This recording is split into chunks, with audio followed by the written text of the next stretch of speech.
Jeff. It's time to podcast. Under our bed. And we're back, people. Here we are. Here we are. And today we have a little bit lighter topic. Thank goodness. Life is up and down, isn't it? It sure is. That's just how it is. You're on top at one moment and you're on the bottom the next. That's just life. Yeah, and just check our comments on the podcast if you want to see that. Oh, man. We are excited to be here. Today we're talking about gifts. Yes. This has been a funny experience. This has been very interesting. There's been good gifts, really good gifts, and then not so good gifts. Well, I think gifts are interesting, like, isn't that one of the love languages or whatever? Yes.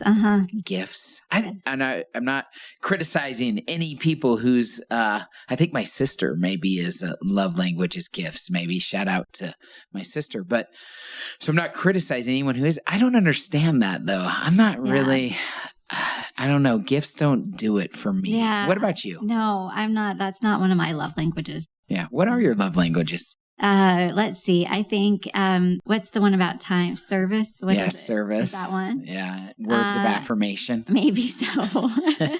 Physical touch, words of affirmation, service, and gifts. I think there might be 4 or 5. Yeah. I'm not as familiar enough with them. But anyways, that's interesting. Like gifts as a love language, that would never come to me. But that doesn't mean that you can get out of giving gifts. No. You cannot. There are always events to give gifts. Yeah. I love giving gifts. And, receiving gifts. And receiving is fun too. Yeah. But sometimes I'm not very good at giving. Whatever. What in your mind constitutes a good gift? What are the critical components of the best gifts you've received? It's something that you have obviously thought about, that it's something relevant to the person that you're giving the gift to.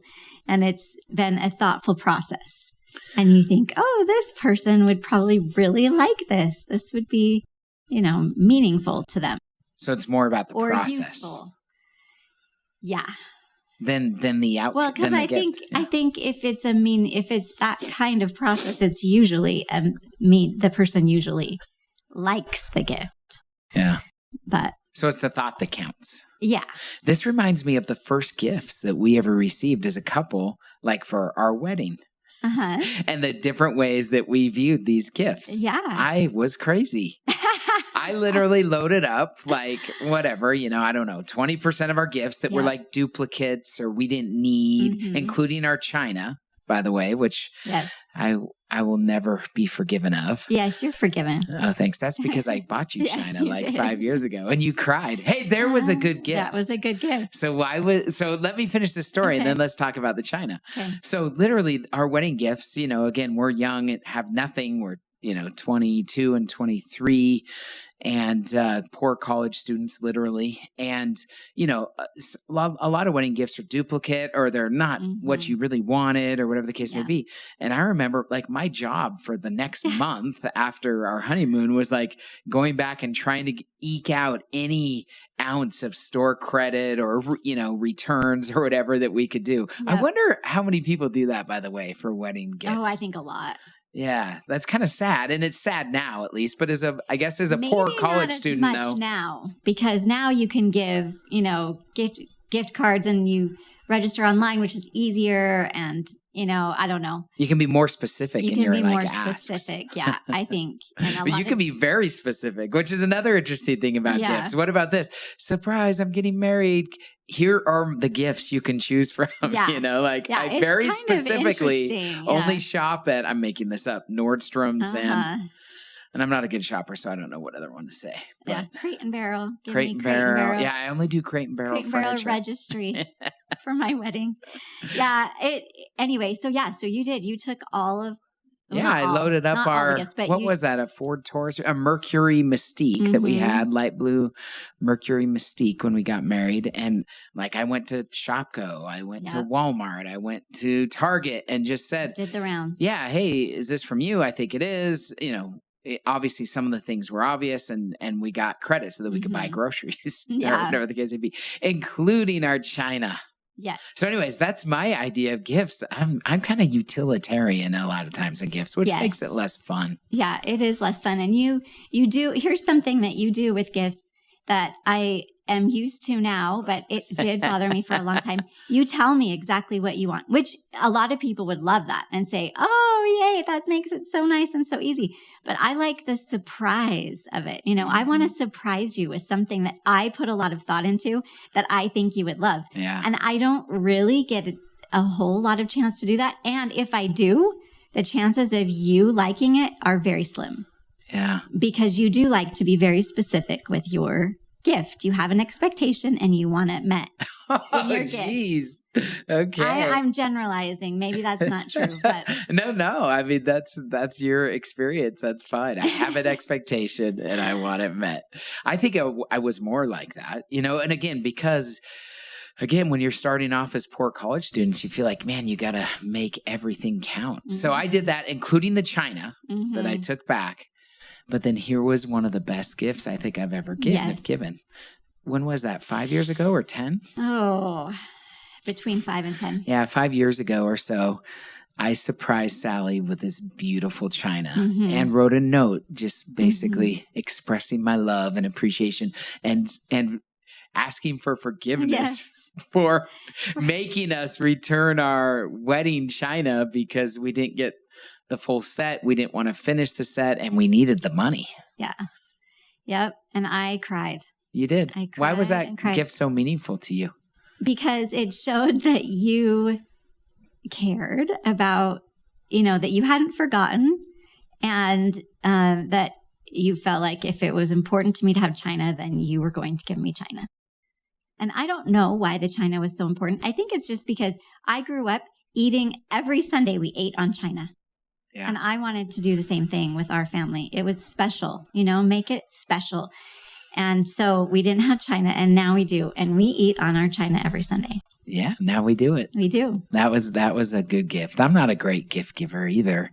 I think there are like 3 things that, like if I had to ask you right now, what are 3 gifts that Jeff what do I like to receive as gifts? I'm curious. What do you like to receive? Yeah, like what are go-to gifts for you? I'm saying genres or whatever. Because I know actually what I appreciate now. Yep, shoes. Shoes is... And I didn't understand this about myself, but you can pretty much never go wrong with shoes. Yeah. And by the way, you often give what you would like to receive. That's true. One of the traditions that I have is I get everyone in our family a fresh pair of sweet Nikes or whatever it is. I think they're always Nikes, so maybe just Nike. Every Christmas. Yep. Like that's what they're getting from me. And they know. And they look forward to it. Yep, they love it. Yeah, shoes is one. Art. Yes, art is the second one. Yeah. Or cool.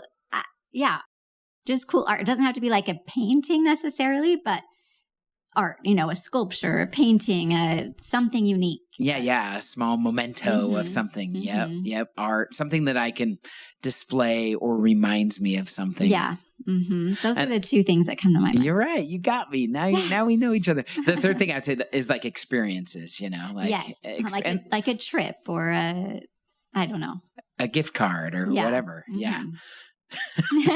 Experiences are where it's at. Sometimes it's hard though to guess right on experiences. It is hard because you're like, really surprise, we're going zip lining, and your date or your wife's like, I don't want to zip line. Fun. I don't like the way those belt things make me feel. Yeah. Experiences are a little more tricky to surprise someone with. Yeah. So every couple, I think, has had interesting experiences with gifts. And I think gifts may say a lot about us that I've actually never really thought that much about. I've thought about a lot more, maybe even during this podcast, which I think is interesting. How we receive gifts, how we give gifts. I remember a couple gift disasters in our marriage. Yeah, I remember one. So this was Valentine's Day. And Sally's such a romantic. So I usually am more, but let me say the background here. So our youngest James had just been born in November, and this was February because it was Valentine's Day. And I did not know this at the time, but I had been experiencing some postpartum depression and just was not quite myself. And so I forgot this was part of it. Now you're making I didn't. Valentine's Day came around and I was kind of at a loss, honestly, about to do. And so I started thinking like I do, what would be nice to have? And in my mind, I kept thinking that our house would be easier and nicer if our house had house numbers somewhere visible for people to see, because our house was a little bit hard to see at the time where we lived. So I just kept thinking this in my head, like, gosh, it would be nice to have house numbers. And so when it was time to give a gift, I thought, well, that's a good gift, house numbers, because that's something I feel like we need. And so anyway, so again, I was thinking of like what I would have wanted, not necessarily what you would have wanted. Yeah. So I bought house numbers and I gave them to you, and you did not appreciate that gift. Oh, yeah. Yeah. And there are two reasons I didn't. Obviously, I'm embarrassed now about it, especially with that background, which I don't recall and I didn't remember or necessarily know. At least I don't remember. But two things. Number one, like house numbers for Valentine's. It's just not like romantic or what you think. So that's one. But actually the second thing is, and you know this about me, I hate projects. Yeah. Like, don't give me a gift that's a project, a work project. And this was a work project because these, as I recall, these needed to be spray painted on or put on. No, I think put on, screwed in or something. Screwed in, put on the house. We had to decide where to put it on the house, how to put it on the house. I had to put it on the house. And I was like, I would have put it on the house, but. Whoa. Oh, man. But yeah, that was not a good one. No. And this kind of goes to Christmas too. And man, Christmas for kids can be crazy. We don't give a lot of gifts at Christmas. We've never spoiled our kids at Christmas time and try not to ever. But, we don't give a ton of gifts. But, oh man, the kids go to bed. It's Christmas Eve. And what happens when there's a I think every parent can relate to this. Now we're up the rest of the night. We're helping Santa put together. We're helping the elves. Some gifts, yeah. Yeah, sometimes Santa gets short on elves. In case anyone's listening to this episode in the car with their kids, sometimes Santa gets short on elves and he recruits the parents to help him put stuff together. And one Christmas, we had no elves to help us. And we had like 3 things that needed to be put together. Yeah. These were kind of big things. Yeah. Like at least they weren't big gifts, but they just like intricate pieces. How can you have so many little pieces like in a play set? It's crazy. And the way they're tied into the box. I know, just opening the box. As if this little piece of plastic is like a Da Vinci or something. Right. That's crazy. Well, yeah. You're holding on to it for dear life. Do not steal this little stop sign on the car city. It's bad. Anyway, yeah, that one Christmas was bad. It was not a good experience. It was memorable for not good reasons. Yeah, I remember like at 2 a.m. me finally saying to you, Sal, all I want for Christmas next year is to not have to put anything together. That's all. Don't ever get me another gift for Christmas. That's totally fine. My gift is just not being Santa's helper and being up till 2 a.m. putting things together. Yeah. I think that was the year to add insult to injury. I think that was the year too. We usually tell our kids they can't come get us till 6 a.m. They're usually up earlier. They're so excited. But we kind of say, you can't come until 6 a.m. Mm-hmm. But our kids came bright and early at 6 a.m. after we had 3 or 4 hours of sleep, jumped on us. Do you remember like I hurt my neck? Do you remember that? I do. I had forgotten about that. That's right. They scared me so bad that I kinked my neck. And so all Christmas I was, I had a neck injury. Very serious neck injury. Oh dear. Yeah, that was one that, I think people can relate to these stories. I think so too. What are some gifts you remember liking? Like that? I remember when one of my business partners went way out of their way a couple years ago, Jeff Danley, and got me a pair of skis. I love to ski, and I was skiing on skis that I had had for like 10 years or something like that. And that was super cool. I was excited about that. I remember when you got me a piece of art for a lake that I love. I loved that. So again, it's kind of art and action oriented stuff for me, like experiences or, I guess sports related things or shoes. I always do love shoes. Yeah. Yeah. I remember one of the gifts that comes to my mind is when you gave me a perfume sampler. Oh yeah. And see, that's kind of a gift, like a thing plus an experience. Yeah. So it was a perfume sampler that you got to choose your favorite and get a bigger one of. And that was really fun because I got to try all these perfumes and they lasted forever, so it was really fun. And then I got to choose my favorite and get it. And that's something I would have never gotten for myself. So that was fun. Bonus time. Yeah. Yeah, that was cool. That was a good one. Gifts. It's a love language. It is. It's probably pretty important to be tuned into what your significant other or your kids really care about sometimes with gifts. Yeah, sometimes it's tricky. I try to keep a list all through the year. When I hear or see someone say something or I, just notice something, I write it down. I try to write it down right away so that I can go back when it's time, birthday or Christmas or Valentine's Day or whatever it may be, and look at my list and go, oh, yeah. That's a good idea. Yeah. I'm going to do that. And it's hard, like you said, when you're so busy and life is going on to know what to give people. I think this has become like a whole industry in and of itself, like gift giving. Yeah. Like I think people do that. And I think I've like Googled that at times when I needed help. I've never used someone, but I think there are people that will like shop for you, It's a good idea. It really is, actually. I've told our daughter she should do that because she's a really good gift giver. She is so considerate. Yeah. What makes a good gift giver? I guess just be thoughtful. Like why is Claire knowing the person. Yeah. You have to know the person. And I don't know. She's just really good at it. She's like intuitive with it. And then think of I read another statistics, don't quote me and don't Google it, but there's hundreds of millions or billions of dollars of like unused gift cards out there. Oh, yeah. And that's been a whole industry in and of itself, right? Basically for the not knowing what to give gift giver. It's like, okay, I'll just get you an Apple gift certificate, right. I remember iTunes gift cards. I'll get you a $20 iTunes gift card. Oh my gosh, yeah. To, when that was like the go-to when you had no idea what to give. Yes. Or at White Elephants. Yeah. And if there was one good one, it was always an iTunes gift card. yeah, or an iPod or something like that. Yeah. Gifts are an interesting thing. They are. Funny stories. Oh, my goodness. You could write a book about gifts that have been given. I'll never forget when you gave me the numbers of our street address. Yeah, I will never forget either. Because I won't let you? Yeah. Okay. We're putting that to bed right here on this episode. I'll never forget. I'm never going to bring that up again. But I will also never forget when you gave me the china. Yeah, that was special. That was very meaningful. And every time we eat on it, or every time I see it, even I think about that. And that's very memorable and sweet. Like you said, the best gifts that we can give are of our time and our cards and thoughts and written things. Yes. That's my favorite. So who can you give a gift to this week?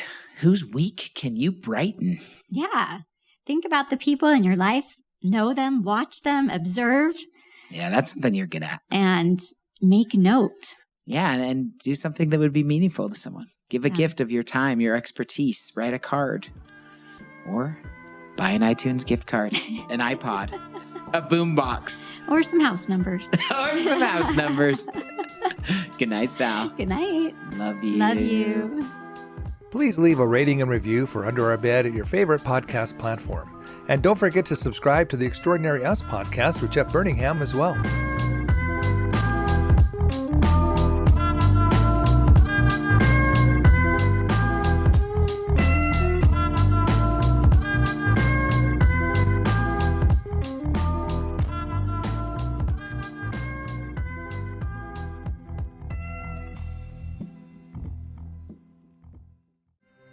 Hey guys, it's Jeff from the Extraordinary Us podcast. Thank you for listening to Under Our Bed. And a quick reminder to subscribe to Extraordinary Us. Also, tell your friends, leave a rating and review.